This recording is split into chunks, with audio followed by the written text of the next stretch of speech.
प्रजामंतरी बेटा इकलौता, राजा रानी प्रजामंतरी बेटा इकलौता, माँ से कथा सुनी थी जिसका अंत नहीं होता, अंत नहीं होता। वही कहानी, राजा रानी प्रजामंतरी बेटा इकलौता, माँ से कथा सुनी थी जिसका अंत नहीं होता, अंत नहीं होता। मैं वहां से पूछता था कि ऐसी क्या बात सुनाती थी, तो महलों में बिन पूछे कैसे आई पुरवाई, वो वक्त ऐसा ही था कि महलों में बिन पूछे कैसे आई पुरवाई, राजा ने 10-20 जनों को फांसी लगवाई, फांसी लगवाई। राम राम रटता रहता था, राम राम रटता रहता था राजा का तोता, माँ से कथा सुनी थी जिसका अंत नहीं होता, अंत नहीं होता।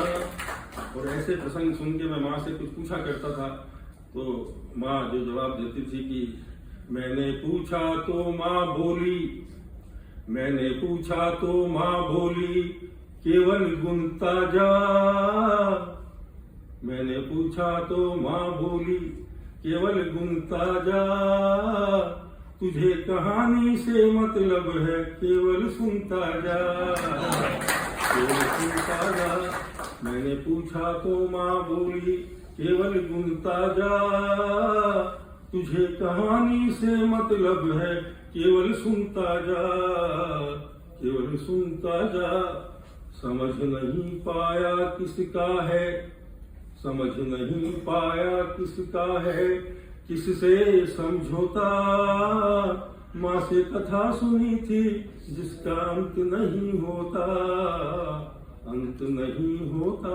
और अंतिम छंद है इसका कि क्या उस वक्त की कहानी और आज क्या बदल गया है कि राजा राज किया करता था, राजा राज करे, राजा राज किया करता था, राजा राज करे, प्रजा भूख मरा करती थी, प्रजा भूख मरे, प्रजा भूख मरे। तो बदलाव नहीं हुआ है।